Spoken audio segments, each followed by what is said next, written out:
Voici le Ford Mach-E Select All-Wheel Drive. Un an après sa sortie, est-ce encore le seul véhicule sur le marché qui peut réellement compétitionner ce que Tesla offre? Alex? Il y a une seule façon de le savoir, alors allons-y. Allons-y. Puis on vous rappelle de vous abonner à la chaîne, cliquez aussi sur la petite cloche pour être notifié la prochaine fois qu'il y a une vidéo.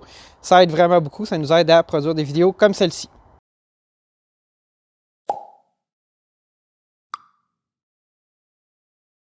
On remercie Rémi de nous avoir prêté son Mach-E. Puis, une chose qu'il faut mentionner, là, qui est quand même controversée, c'est que Ford a choisi d'utiliser le nom de Mustang pour le Mach-E. Ça aurait pu être un Ford Mach-E, mais c'est pas un Ford Mach-E, c'est un Mustang Mach-E.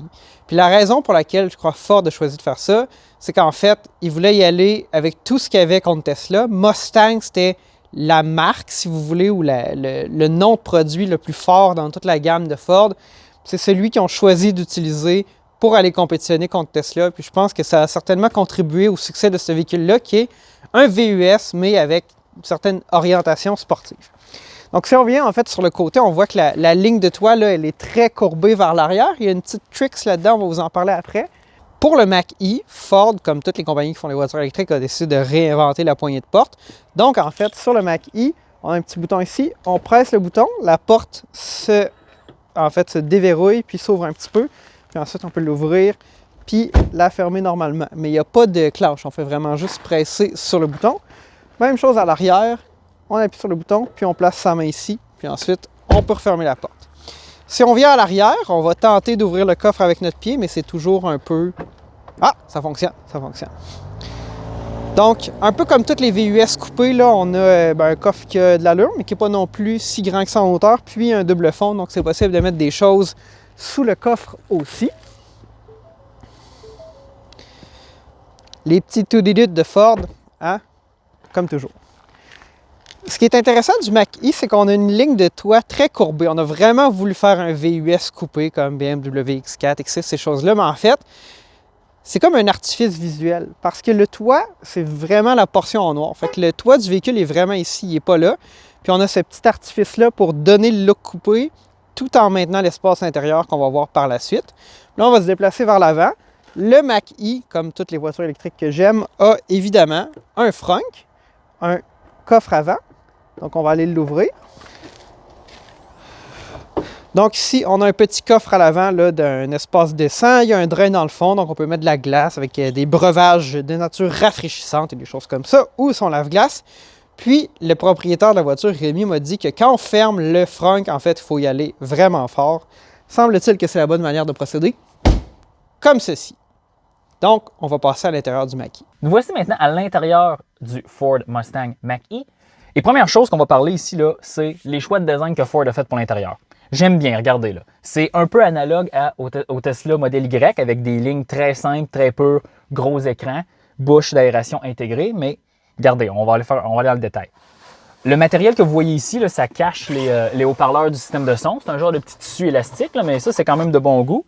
Ensuite, on a un impliqué d'aluminium. En réalité, c'est du plastique, mais tout dépendamment du modèle de Mach-E que vous aurez, la couleur changera.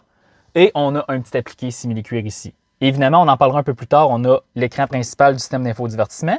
Contrairement au Tesla, on a un bouton de démarrage. Ça, je pense que toute la compétition le fait à peu près, sauf Tesla. Certains autres aussi ne le mettent pas, mais moi, j'aime bien. Évidemment, comme tous les Ford, on a la roulette là, pour choisir nos positions de stationnement et pour la marche avant, la marche arrière. Et pour ce qui est du volant, ben là, c'est très traditionnel Ford. Hein? Ça, c'est les petits contrôles là, des véhicules sur la plateforme C2. D'ailleurs, plateforme C2, ça c'est Escape, Bronco Sport, Maverick et le Lincoln Corsair. La plateforme C2 a été utilisée comme base pour faire la plateforme GA1 sur laquelle que le Ford Mach-E est conçu.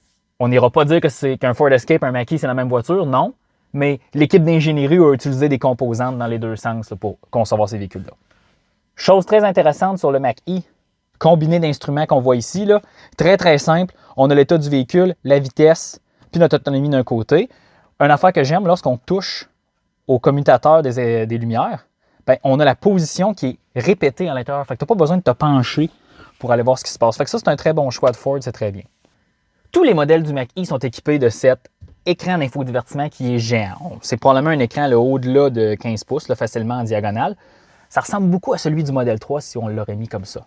Mais bon, Première chose qu'on remarque, quelque chose d'assez intéressant, c'est le bouton de volume ici, qui est un bouton physique. Là, vous allez me dire, oui, mais Alexandre, on a un bouton au travers. Mais oui, bien sûr. Ça, en réalité, ce n'est qu'un bouton avec des petites touches tactiles qui a été collé sur l'écran. En réalité, l'écran est complet derrière. Fait que ça, c'est une touche vraiment intéressante que on avait vu peut-être sur certaines Jaguars. Là, je vous mettrai une image, là, mais très, très intéressant de voir que Ford a essayé de se démarquer avec ça. Super. Pour ce qui est du système d'infodivertissement, il y a des petites choses intéressantes en même temps que c'est assez traditionnel. Voyez-vous, le système de navigation, c'est le même système de navigation que Ford a mis dans tous ses modèles. Assez traditionnel. La réponse est correcte. Moi, je ne vois pas de problème ici. Quand on appuie sur le petit Mustang dans le coin, on a tous les paramètres de conduite du véhicule. Dans le fond, on a tous les modes de conduite ici. Dans le fond, on a Engage, Whisper, Unbridled. Unbridled, c'est peut-être le mode sport. Whisper, c'est le mode chill de Tesla. Puis Engage, c'est le mode normal, semi-sport, semi-tranquille. Ce modèle-là, c'est le modèle Select. Donc, c'est comme le modèle de base, mais la seule option, c'est le 4 roues motrices. Fait que dans le fond, la seule caméra qu'on a à l'intérieur de celui-ci, c'est la caméra de recul, mais on a des sonores de stationnement là, standard. Vous voyez la porte de garage dans laquelle on se trouve actuellement. Ensuite, une chose qui est intéressante, puis que ça, on a vu ça sur Tesla Model 3, mais pas sur le ID4, c'est que les contrôles de ventilation sont toujours présents dans le bas. Sur le ID4, là, il y a comme un bouton Climat qu'il faut choisir, mais là, ici, tout est déjà prêt. Vous voulez mettre la climatisation, vous appuyez sur Auto ou le petit ventilateur, vous allez pouvoir sélectionner votre température, tout ça. Là, elle est à off, justement, pour qu'on puisse filmer sans faire trop de bruit, mais tout est là. Volant chauffant, siège chauffant, climatisation automatique, aucun problème. À noter que le Ford Mach-E, sur aucune de ces versions, n'est équipé d'une thermopompe. C'est du chauffage résistif, un peu comme la Chevrolet Bolt et autres véhicules électriques. Ford, selon les ingénieurs de Ford, c'est parce que ça l'ajouterait du poids.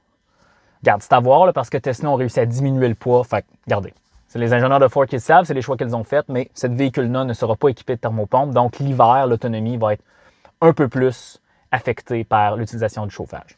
Si on va plus en profondeur dans le système de navigation puis le système d'infodivertissement, on a les menus traditionnels comme la radio, le téléphone, la navigation, comme je l'ai dit, pression des pneus. Aussi, on a Android Auto, évidemment.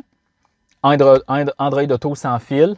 Ça fonctionne très bien à la GM, là, qui est le système que pour nous qui fonctionne le mieux. Ensuite, qu'est-ce qu'on a? On a même un petit carnet de notes. Si vous faites une recharge rapide et vous attendez, ben, vous pouvez écrire des petits messages comme plus de millage. N'oubliez pas de vous abonner d'ailleurs, plus de millage. À l'arrière du Ford Mach-E, bon, c'est du Mustang Mach-E, c'est essentiellement un VUS compact. Ils ont quand même fait un effort fort là, de donner un peu de dégagement pour la tête à l'arrière, là, avec la forme du toit un peu spéciale qu'on a discuté tout à l'heure. Mais malgré tout, moi, je ne suis pas très grand et j'ai à peu près 3 pouces là, au-dessus de la tête. Donc, pour des personnes de très grande taille, ça va être un peu difficile, mais pour des enfants ou des adultes de taille normale, il n'y aura pas de problème. On a une prise USB type A et une prise USB type C à l'arrière. C'est drôle, généralement, on en a 2 du même modèle ou 4 au total, mais ici, une de chaque. Puis sinon, c'est sans histoire. Là, 3 places à l'arrière avec un plancher plat. Donc, très confortable là, pour 2 adultes à l'arrière. Évidemment, avec un système de navigation et une voiture électrique, c'est le moment de tester.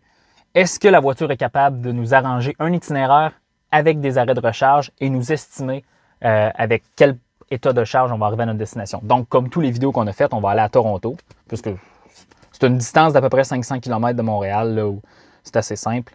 Donc, on va aller dans les racines ici, Toronto. On va aller. Laissons-le calculer. Donc là, on a le message que les bornes de recharge ont été ajoutées au trajet. Donc ça, c'est excellent. Aperçu du voyage. Donc, 8 heures, quand même assez long. 4 chargeurs. Que se passe-t-il? Détail. OK, il nous a sélectionné 4 points de recharge. Il nous dit à combien on va entrer et quitter la borne de recharge. Combien de temps on doit arrêter. On va arriver à Toronto avec 11%. C'est important de noter que ce véhicule-là a une autonomie, une autonomie test du EPA et du gouvernement canadien de 340 km avec le 4 roues motrices. Donc, quand tu compares la compétition, c'est assez bas. En plus, on est en hiver. On n'a pas de thermopompe. Donc là, la consommation au kilowattheure au 100 km est quand même assez élevée.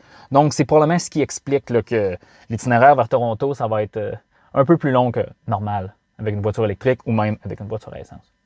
On va maintenant aller faire une recharge rapide avec le Mustang Mach-E. Donc, on a choisi une borne du circuit électrique pour cette fois-ci, comme c'est celle avec lesquelles on a eu le plus de chance, à l'exception des Tesla Supercharger. Donc, on a choisi une borne de recharge rapide. Elle est à 25 km d'ici, puis le véhicule l'a identifié comme une borne de recharge rapide. Cependant, on n'aura pas de notification qui nous dit que le véhicule se prépare à la recharge rapide comme on a vu avec la Tesla. On va tout de même rouler un peu plus de 25 km sur notre trajet là, pour s'assurer que la batterie se réchauffe un peu, puis qu'on est dans les meilleures conditions pour avoir une recharge rapide. Subaru Ascent, la voiture nationale du Québec.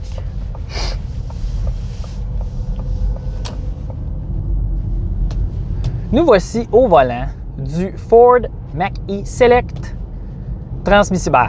2 moteurs, transmission intégrale. Vous comprenez ce que je veux dire, là? Intégrale. Rapidement, là, comment que ça se conduit un Mach-E? Vous avez vu plein de vidéos YouTube, là, ça fait 1 an que c'est sorti, mais c'est moins proche du Tesla Model Y que du ID4. Donc, je dirais que ça se conduit beaucoup plus comme le ID4. Le ID4 a peut-être un meilleur steering feel, j'aime bien le mot, parce que lui, il est très, très assisté. Regardez, là. Comprenez-vous là, comment ça tourne facilement? Pas sûr. Mais pour ce qui est du confort de roulement, très doux, c'est pas très, très sport. Là. Je veux dire, on est dans le modèle de base. Évidemment, on a le modèle GT, probablement que la suspension est un petit peu plus sportive, puis la conduite va être un peu plus engagée. Mais ça, c'est le modèle, dans le fond, populaire que tout le monde va acheter. Puis pour le Québec, le confort, c'est super. Puis la reprise, là, je veux dire, c'est 266 chevaux, là.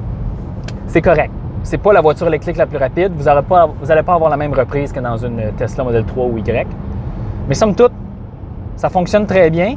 Rendu sur l'autoroute, là, le Copilot 2 Ford, en tout cas, leur suite d'assistance de conduite est quand même assez excellente. Là. Lorsqu'ils voient les lignes, là, c'est extrêmement stable, extrêmement facile à conduire. Fait qu'expérience de conduite tout à fait normale pour un VUS électrique, là, comme je vous dis. Là, vous pourriez interchanger ça avec un Ford Edge, un Ford Escape, là, puis c'est à peu près la même chose là, quand vous êtes au volant, malgré que ça, c'est un véhicule électrique. J'ai rien de mal à dire là-dessus. Comme vous pouvez le constater, on est branché sur une borne 100 kW du circuit électrique. Donc, bien qu'on a réussi à charger très rapidement sur un supercharger avec la Tesla Model 3 Long Range récemment, pour les autres véhicules, comme le Mach-E, on préfère le circuit électrique. C'est les bornes avec lesquelles on a eu les plus hauts taux de succès, à date 100% à chaque fois qu'on s'est branché. Les bornes fonctionnaient toujours. Le Mach-E, dans les versions supérieures, peut charger jusqu'à 150 kW. Sur le modèle Select, comme celui qu'on a aujourd'hui, généralement, c'est limité à 115 kW. Et ça, jusqu'à 40% de batterie. On a démarré la recharge à environ 40%. Donc, pas les conditions idéales, mais on est quand même déçu là, du niveau de recharge actuellement. On charge à peu près à 27, 28, 22 kW. On va vous afficher le graphique. En fait, vous allez pouvoir voir la recharge complète.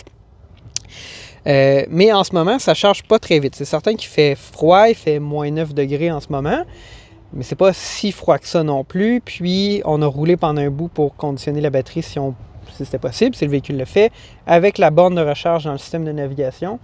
Puis pourtant, il nous reste presque 1h15 là, pour passer de 46 à 80% de batterie. Puis dans un scénario normal, là, avec l'autonomie qu'on avait sur le véhicule, là, il est attendu qu'il faut recharger quand même pas mal. Là. On n'a pas tant d'autonomie que ça. Fait on est un peu déçus. On ne sait pas si on a fait quelque chose de pas correct. Vous pouvez l'écrire dans les commentaires. Mais on se serait attendu qu'à ce niveau-ci, dans la charge, on soit quand même capable de charger plus vite que ça. Donc, pour ce qui est de la recharge rapide, on a passé environ 35 minutes branchés à une borne de recharge rapide 100 kW. On a fait des recherches un peu entre-temps. Là, on voulait voir si on était capable de préconditionner la batterie pour avoir une recharge rapide plus rapide. Semble pas, à première vue, des informations qu'on a trouvées, que ça existait pour le Mustang Mach-E. On est quand même déçus. En 35 minutes, on est passé de 40 à 60% de batterie. On chargeait environ à 22, 25, 27 kW. Peut-être qu'on a dépassé 30 une fois. On va vous mettre le graphique à l'écran là, avec l'état de la recharge dans l'application du circuit électrique. Honnêtement, on est plutôt déçus. On croyait que ça irait plus vite que ça. On croyait que le Mach-E, c'était un meilleur compétiteur de Tesla pour ce qui est de l'expérience globale. Puis au niveau vraiment spécifiquement de la recharge rapide, c'est pas au niveau de Tesla. Donc, on est maintenant assis à l'arrière du Ford Mach-E où on va dresser notre conclusion de ce court essai. Là. Gab, qu'en penses-tu?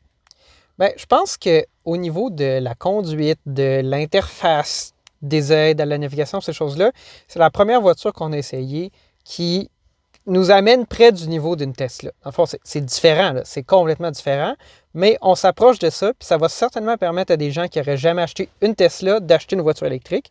Alex, on a rencontré quelqu'un qui a vu le Mustang Mach-E puis nous a dit « Is this a 5.0? Yeah. Genre, est-ce que c'est une 5 litres? Puis lui, il voyait une Mustang, il ne voyait pas un véhicule électrique. Puis ça, c'est vraiment un tour de force de Ford. Puis il faut leur donner le crédit d'avoir fait ça. C'est vraiment exceptionnel. Oui. C'est un bon jeu de marketing, puis c'est une bonne stratégie de vente à avoir, parce que peut-être même qu'on ne sait pas, peut-être que Ford va élargir la gamme Mach-E. Il va peut-être avoir d'autres modèles, on ne sait pas. C'est possible. En fait, peut-être qu'il va y avoir d'autres modèles Mustang dans le futur. Peut-être qu'il va y avoir d'autres Mach-E. Peut-être qu'ils vont laisser tomber le nom Mustang. En fait, on a vu des véhicules comme le XV Crosstrek dans le passé où c'est devenu juste le Crosstrek puis tout ça. Une fois que tu as bâti l'identité du véhicule ou de la sous-marque, ça peut que ça fonctionne. Ce qui nous a déçus, Alex, c'est la recharge puis l'autonomie. Ah oui, surtout l'autonomie. Regardez là. Oui, OK, c'est la batterie autonomie normale de 68 kW utilisable. Mais tu sais, en plein hiver, surtout que la voiture fait 21 kW par 100 km depuis peut-être 20 000 km, là, sa grosse moyenne à long terme, ce qui est c'est très raisonnable pour un véhicule de cette grosseur-là. Mais tu sais, je veux dire, il y a l'économie affichée, 240 km, 340 selon les pieds. Ça, c'est assez faible. Puis surtout, la recharge rapide. Regardez, on a tout fait. On est allé sur les forums, on a regardé. Éclairez-nous, s'il vous plaît, sur qu'est-ce qu'on n'a pas fait de correct. Sur une borne à 100 kW, on a pogné maximum 25. Je veux dire, fouillez-nous, parce que ça, ce n'est pas utilisable. On a eu des pointes un peu plus hautes au début, là, mais effectivement, pour faire des longs trajets, c'est décevant. On aurait pensé que ça aurait été plus proche d'une Tesla à ce niveau-là. Ça ne l'est pas. Dites-nous si on pourrait faire mieux la prochaine fois. Mais Rémi, le propriétaire, nous disait il démarre à 100% le matin. Donc lui, pour avoir un peu plus d'autonomie, il a choisi d'augmenter la recharge maximale à 100%. Puis il part le matin, l'hiver, il y a 240 km. Il avait l'impression que l'autonomie était réduite l'hiver par Ford, là, comme s'il limitait la capacité de la batterie pour que ça dure plus longtemps. Ou peut-être qu'il affiche moins de kilométrage justement pour te rassurer, pour pas que tu sois pris de court. Peut-être que c'est ça. Mais à la fin, c'est peu. C'est peu. Au niveau de la recharge rapide puis de l'autonomie. Mais pour tout le reste, c'est vraiment un succès. Puis honnêtement, si c'est une voiture avec laquelle vous ne prévoyez pas régulièrement faire de longues distances, c'est excellent. C'est ce qu'il y a de plus proche d'une Tesla. Sinon, on vous recommanderait peut-être de regarder avec la batterie avec autonomie prolongée, là, puis l'édition California Route 1 là, qui s'approche des 500 km là, certifiés. Donc, sur ce, on va se revoir dans un prochain vidéo. N'oubliez pas, si on le mérite, de vous abonner, la petite cloche et laisser des commentaires parce qu'on vous a posé des questions. Il y a des choses qu'on ne comprend pas ici. Donc, on va entendre vos réponses. Merci.